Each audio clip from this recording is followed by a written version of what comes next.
तरह से स्ट्रेस हर चीज की गड़बड़ कर देता है, वैसे उसका उल्टा जो हर चीज को बढ़िया कर देता है। क्योंकि कीटोजेनिक डाइट से लोगों को अच्छे रिजल्ट मिल रहे हैं। इसके लिए कार्बोहाइड्रेट्स को विलन फास्टिंग के बाद स्किन पे काफी ग्लो आ जाता है, एकदम चमकती है। क्यों? एंड एंटी एजिंग कहें या रिवर्स एजिंग कहें, खाली स्किन के लेवल पे नहीं होती। खाली स्किन की एंटी एजिंग पे इतना फोकस क्यों? वो इतनी पावरफुल है, इतनी पावरफुल है कि आपको लगेगा कि माय गॉड, मुझे आज तक ये चीज क्यों नहीं पता। Hi everyone, this is your own Priyanka again and अभी आपके लिए पार्ट 2 को लेकर आए हैं एजिंग वाला एपिसोड। जैसा कि हमने पार्ट 1 में बात किया था कि सबका ड्रीम होता है एंटी एजिंग का, सबका ड्रीम होता है यंग दिखने का, खूबसूरत दिखने का, हेल्दी रहने का। सो वही ड्रीम को हम आगे ले जा रहे हैं। पार्ट 1 में हमने डिस्कस किया ऐसी क्या क्या चीजें हैं जो आपकी एजिंग की क्लॉक को बढ़ा देती हैं। एक बार क्विकली उनको रिकैप करते हैं। Number 1, alcohol and other narcotics subjects, आपका tobacco, drugs and all those things. Number 1. Number 2, stress. Number 3, food, wrong type of food. Number 4, environmental toxins. Number 5, lack of sunlight. And number 6, lack of sleep. So ये जो factors हैं जो कि आपकी ageing की clock को बढ़ा देते हैं। तो सबसे पहला काम तो आपको ये करना है कि इन फैक्टर्स को कंट्रोल में लेना है, ताकि एटलीस्ट दिन में घड़ी 24 घंटे ही बढ़े ना, 25, 26, 27 तो ना बढ़े। तो that is M number 1। And M number 2 आपका क्या है कि अब हम कुछ ऐसे फैक्टर्स बनाएंगे जो आपकी एजिंग की क्लॉक को रिलैक्स कर देंगे। Chill out, chill. उसको क्या बोलेंगे? वो एजिंग की क्लॉक ऐसे है, वो बैठ जाएगी, हिलेगी नहीं फिर। तो वो वाले फैक्टर्स की आज हम बात करेंगे। तो अगर आप चाहते हो आपकी एजिंग की क्लॉक जो है वो रिलैक्स हो जाए, एकदम चिल पिल लेके बैठ जाए, तो आप इस एपिसोड को देखते रहिए। सबसे पहली चीज एजिंग में हमने पहले भी बात की है, lack of it causes your clock to go fast. And at the same time अगर आप डेली मॉर्निंग सनलाइट ले रहे हैं, अगर आप राइजिंग सन को देखते हैं, राइजिंग सन में आप कुछ एक्सरसाइज करते हैं, वॉक करते हैं, राइजिंग सन को आप अपने फेस पे लेते हैं, आप उसको किसी भी फॉर्म में एक रिलीजियस फैशन में भी ले सकते हैं कि आप सन को पानी चढ़ाते हुए लेते हैं एंड अपनी आईज में उसको आने देते हैं सनलाइट को वहां से, या आप सन त्राटक करते हैं उस time. All these things are very good. So ये जो एक चीज है, ये अगर आपके पास टाइम कम भी है, मुझे पता है सबकी मॉर्निंग्स ना बहुत बिजी होती है, हमारा बच्चा है जी, हमारा ऑफिस है, हमारा ये, आपको नहीं पता हमारे ऑफिस में क्या क्या है, सब पता है, सब कुछ, सबकी जिंदगी बड़ी फास्ट है, I know that, right. But आपको कभी कभी प्रायोरिटी करनी पड़ती है। सी कैसे होता है, जैसे तीर को अगर फुल स्पीड पे करना है, आप ऐसे तीर फेंकोगे जाएगा नहीं, थोड़ा सा अंदर लोगे तो वो बहुत दूर जाएगा। सो तीर कमान जैसे हमारी होती है, सो वो आपको आपको थोड़ा टाइम अपने ऊपर लगाना पड़ेगा। सो पहली चीज हो गई सनलाइट, चाहे 10 मिनट ही हो, सुबह मॉर्निंग सन को आप देखना है, आपको सनराइज के टाइम 10 मिनट देखो, बहुत अच्छा। That is number 1। Number 2, and ये चीज तो ऐसी है जो खाली एंटी एजिंग ही नहीं, मतलब सब कुछ ही, मतलब जितनी भी दुनिया की बड़ी बड़ी बीमारियां हैं कि क्या है, हर एक में आपकी मदद करेगी, और वो है मेडिटेशन। सी मेडिटेशन की जो केमिस्ट्री को अगर हम पढ़ने जाएंगे ना, वो इतनी पावरफुल है कि आपको लगेगा कि माय गॉड, मुझे आज तक ये चीज क्यों नहीं पता थी। सी मेडिटेशन में आप बात करते हो अपने अलग अलग चक्रों के, वही चक्र हैं जो आपके एंडोक्राइन ग्लैंड्स हैं, वही एंडोक्राइन ग्लैंड्स हैं जिसमें से हार्मोन्स निकलते हैं। और अभी हमने पहले बात की थी कि hormone disruption is at the root of everything. तो अगर हम मेडिटेशन में अपने अलग अलग बॉडी पार्ट्स पे फोकस करते हैं, ऑटोमेटिकली जो ग्लैंड्स हैं वो अलाइनमेंट में आने शुरू हो जाते हैं। ऑटोमेटिकली जो हार्मोन्स कम थे, ज्यादा थे, वो बैलेंस में आने शुरू हो जाते हैं। और जैसे ही हार्मोन्स बैलेंस में आए, वैसे ही उनसे रिलेटेड आगे की जो 50 केमिकल रिएक्शन और चल रही हैं, वो सब बैलेंस में आनी शुरू हो जाती हैं। तो मेडिटेशन तो एक ऐसी चीज है, मतलब हर इंसान को करना चाहिए, बीमारी है कि नहीं है, कुछ ना कुछ स्ट्रेस तो सबको होता है। ऑटोमेटिकली जिस तरह से स्ट्रेस हर चीज की गड़बड़ कर देता है, वैसे मेडिटेशन उसका उल्टा है जो हर चीज को बढ़िया कर देता है। तो उसको तो आप अपनी डाइट में इंक्लूड करो ही करो। एंटी एजिंग क्रीम लगाओ कि नहीं लगाओ, SPF लगाओ कि नहीं लगाओ, मेडिटेशन को तो अपनी लाइफ में पक्के से इंक्लूड करो। और एक बार मेरी गारंटी है, 2 महीने कर लो, उसके बाद किसी को कहने की जरूरत नहीं पड़ेगी, अपने आप आओगे।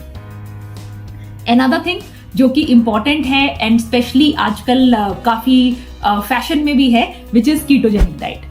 कीटोजेनिक डाइट से क्या होता है, हमारे ना कई बार अगेन हार्मोन्स की गड़बड़ी के कारण, स्पेशली इसमें इंसुलिन का रोल आता है, हमारी बॉडी ग्लूकोज को पचा नहीं पाती।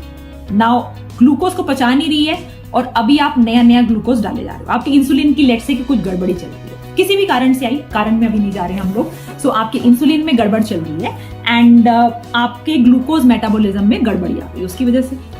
नाउ क्या होता है कि जब हम कुछ दिन तक कीटोजेनिक डाइट खाते हैं, क्योंकि कीटोजेनिक डाइट में ग्लूकोज कम है, राइट, उसमें कार्ब्स कम है, तो ऑटोमेटिकली आपके सिस्टम को रिलैक्स मिल गया। और वो जो है, जैसे ही आप वो एक सिस्टम को, जो ग्लूकोज मेटाबॉलिज्म वाला सिस्टम है, उसको रिलैक्स किया आपने, वो जो भी गड़बड़ है ना, बॉडी के पास इतनी पावर होती है उसको वो ठीक करना शुरू कर देती है। तो ये जरूरी नहीं है आपने कीटोजेनिक डाइट लिया अब आप फॉर एवर के लिए कीटोजेनिक हो गए, नो। सो इस चीज को हमेशा ध्यान रखो। ये मैंने एक डॉक्टर का सुना था और मुझे बहुत ही ये स्टेटमेंट पावरफुल लगी कि जस्ट बिकॉज कीटोजेनिक डाइट ने आपकी किसी बीमारी को ठीक किया, जस्ट बिकॉज कीटोजेनिक डाइट ने आपकी किसी बीमारी को ठीक किया, it doesn't mean glucose caused it. Please remember that. आपका ग्लूकोज मैकेनिज्म गड़बड़ था, कीटोजेनिक डाइट ने थोड़े दिन तक उसको रेस्ट दे दिया, बॉडी ने उसको अपने आप ठीक कर दिया, क्योंकि रेस्ट मिलते ही बॉडी ठीक करने के मोड में चली जाती है। लेकिन सवाल यह है कि ग्लूकोज मेटाबॉलिज्म पहली बात में खराब क्यों हुआ था। सी अगेन, अब क्या हो रहा है, क्योंकि कीटोजेनिक डाइट से लोगों को अच्छे रिजल्ट मिल रहे हैं, इसके लिए कार्बोहाइड्रेट्स को विलन बना दिया गया है। ऐसा बिल्कुल नहीं है। अगर कार्बोहाइड्रेट्स विलन होते थे तो फ्रूट्स जो है which is full of carbohydrates, fruits को पैदा ही नहीं होना चाहिए था। नेचर ने हमारे लिए फ्रूट्स बनाए हैं एंड हमें पता है अगर हम फ्रूट नहीं खाएंगे तो वो जो फ्रूट के बीज है वो इधर उधर फेंके नहीं जाएंगे, जिसका मतलब है नए पेड़ पौधे नहीं आएंगे। फ्रूट जो है वो पूरी जो साइकिल है नेचर की, उसके अंदर एकदम इंटरलिंक्ड है। एप्पल आता है, एप्पल को हम खाते हैं, एप्पल के बीज को किधर भी फेंका उससे नया एप्पल का पेड़ आता है। अगर हम फ्रूट नहीं खाएंगे और फ्रूट हमारे लिए अच्छा नहीं होता, यानी कि कार्ब्स हमारे लिए अच्छे नहीं होते, तो ये चीज होनी ही नहीं चाहिए थी नेचर में। ये तो नेचर की एकदम की पीस है कि फ्रूट्स तो आप खाओगे ही खाओगे, स्पेशली अगर आप बॉम्बे जैसी जगह में रहते हो, दिल्ली में रहते हो, समर में इतने फ्रूट आते हैं, व्हाई नॉट। तो क्योंकि आपका ग्लूकोज मेटाबॉलिज्म आज किसी भी कारण से खराब है, अब उसके कारण हम किसी और वीडियो में देखेंगे, तो आपको कीटोजेनिक डाइट से फायदा मिलता है। लेकिन इसका मतलब ग्लूकोज या ये कार्बोहाइड्रेट एकदम विलेन बना दिए, वो गलत है। जैसे कई साल पहले हमने फैट को विलेन बना दिया था और आज बात हो रही है एकदम हेल्दी फैट्स की, एवोकाडो की, नट्स एंड सीड्स और ये सब चीजों की, सेम वे आज वो चीज कार्बोहाइड्रेट्स के साथ हम कर रहे हैं। हम कार्बोहाइड्रेट्स को गलत विलेन बना रहे हैं। आपको ध्यान इस बात पे देना चाहिए कि कार्बोहाइड्रेट बचाने का जो आपका मैकेनिज्म था वो खराब कैसे हो गया, आपको इस बात पे ध्यान देना चाहिए। और वो खराब हो गया इस कारण से आज आप कार्बोहाइड्रेट नहीं पचा पा रहे हो। इट डजंट मीन कार्बोहाइड्रेट खराब है। And that is the exact reason why ketogenic diet sometimes for a temporary, क्योंकि बहुत लोगों के खराब है आज की डेट, उनको पता भी नहीं है जितने लोगों के खराब है। इसीलिए कीटोजेनिक डाइट आजकल लोगों को फायदा दे रही है और वो कुछ समय के लिए फायदा दे रही है, तो लेना भी चाहिए। मैं ये नहीं कह रही कुछ भी कीटोजेनिक में खराब है, वो आपके एक डिपार्टमेंट को कुछ समय के लिए रेस्ट दे देती है and it's a good thing, और वो अपने आप ठीक हो जाता है उसके बाद, एंड उसके बाद आप सब चीज एंजॉय कीजिए। तो इवन फॉर एंटी एजिंग अगर आपको कुछ समय के लिए कीटो डाइट इस्तेमाल करते हो, it has shown good results. Then of course alcohol, tobacco, narcotics, इन सब चीजों से हमें दूर रहना चाहिए, बिकॉज जितना आप ये करोगे उतना फ्री रेडिकल स्ट्रेस, बॉडी में इन्फ्लेमेशन, ये सब चीजें होती हैं, दुनिया भर के आप इसके बारे में स्टडी कर सकते हैं। एंड जितना आप ये करेंगे और ये करने के बाद आप बोलो कि मैं अब मेकअप लगा लूं और मैं अच्छा दिखूं, तो ठीक है, temporarily yes, but it's not a permanent solution. Then एक और चीज जो बहुत अच्छे से वर्क करती है वो ये है कैलोरी रिस्ट्रिक्शन, कि हम खाना जो है जितना हम ओवर खाना नहीं खाते। अगर हम सारा टाइम जैसे होता है ना, हर 2-2 घंटे में मुझे खाना खाना है, ये खाना है, वो खाना है, नापते रहो बैठ के, वॉच में लिखते रहो कि भाई इतना खा लिया, and not eating according to my hunger. So all those things जो हैं ये भी हमारी एजिंग कॉज करते हैं। हम बीच बीच में कभी कभी फास्ट करें, कभी इंटरमिटेंट फास्टिंग करें, कभी कैलोरिक रिस्ट्रिक्शन, मतलब थोड़ा सा कम खाएं। जैसे अगर 4 रोटी की भूख है तो 3-3.5 पर रुक जाओ। तो अगर इस तरह से खाएंगे तो नेचुरली, मैं ये नहीं कह रही कि माल न्यूट्रिशन में चले जाओ कि भाई बिल्कुल खाना ही नहीं है मुझे, वो नहीं, बट लिटिल बिट कम की तरफ अगर हम खाते हैं तो दिस इज समथिंग जो कि हमारी शरीर के लिए भी बहुत अच्छा है। एंड स्पेशली आप थोड़ी सी रिक्वायरमेंट कम रखोगे, शरीर को रिक्वायरमेंट है, तो वो खराब चीजों को खाना शुरू कर जाता है, जिसमें स्किन के खराब सेल्स भी आते हैं। एंड दैट इज वाई कई बार आप देखते हो कि फास्टिंग के बाद स्किन पे काफी ग्लो आ जाता है, एकदम चमकती है स्किन। क्यों? क्योंकि आपके जो गड़बड़ सेल्स थे जिसमें कुछ टॉक्सिन्स भरे हुए थे, जो बेकार सेल्स थे, बॉडी को कुछ मिला नहीं खाने के लिए, उसने कहा चलो उसको ही रिसाइकिल करते हैं, उसी को रिसाइकिल करके उन्होंने ले लिया एनर्जी रिक्वायरमेंट्स के लिए. So all those things will definitely help a lot on your aging dreams, on your anti-aging dreams and reverse aging dreams. And another thing which works very well is breath work. Breath work. So आप हमेशा इस चीज को ध्यान रखो, खाने पीने से एक असर होता है, बट जो हमारी ब्रेथ है वो उससे सटल लेवल है. एंड हमेशा जो सटल होता है ना वो ग्रॉस को कंट्रोल करता है. मतलब ना दिखने वाला दिखने वाले को हमेशा कंट्रोल करता है. जैसे हमारा माइंड है, दिख तो नहीं रहा आपको, लेकिन इस बॉडी को पूरे को कंट्रोल कर रहे हो. So same way breath work जो है इंपॉर्टेंट तो बहुत है, नाक बंद करो हमें पता चल जाएगा कितनी इंपॉर्टेंट है. सो ब्रेथ वर्क अगर आपका ठीक है, आप अपनी ब्रेथ को कॉन्शियसली ले रहे हो, किसी भी तरह के प्राणायाम्स कर रहे हो, अगेन उसका स्किन पे, उसके ओवरऑल बॉडी में ऑक्सीजनेशन पे बहुत अच्छा असर होता है.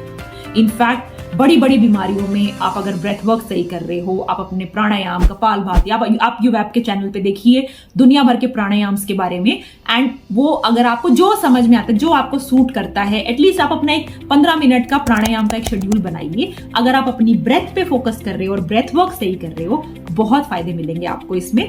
एंड एंटी एजिंग कहे या रिवर्स एजिंग कहे, ये खाली स्किन के लेवल पे नहीं होती, इवन ऑर्गन्स की भी होती है. आपके हार्ट की एंटी एजिंग हो गई कि आप 50 इयर्स के हो, आपका हार्ट है 30 इयर्स का, आपका लिवर है 20 इयर्स का, तो ये भी तो एंटी एजिंग है.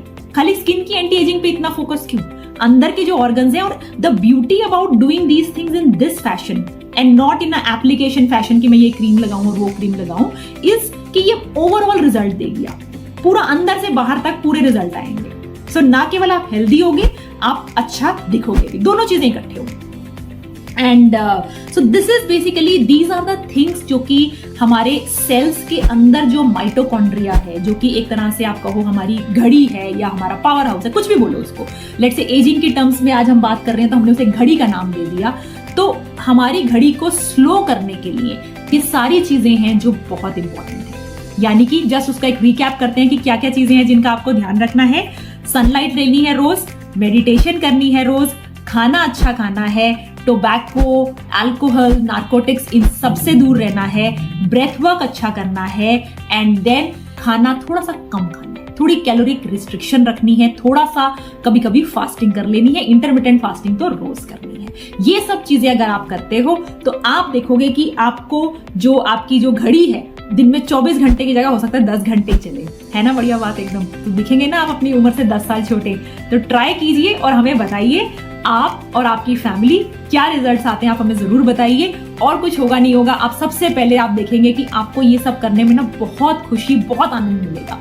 और जब वो मिलेगा तो anyway anything else doesn't matter, right. So आप शुरू कीजिए और आप देखोगे कि वो प्रोसेस ही अपने आप में रिवॉर्ड मिलेगा. आप किसी एंड गोल के लिए नहीं कर रहे इसमें. जो आप करोगे ना तो करते समय ही आपको बहुत मजा आएगा. And that is what we aim for, that is what our aim at यूवैप is, to bring to you all this knowledge, जिससे आपकी लाइफ एकदम बढ़िया हो जाए, मस्त हो जाए, स्वस्थ हो जाए और सुंदर हो जाए. That's all. Bye bye.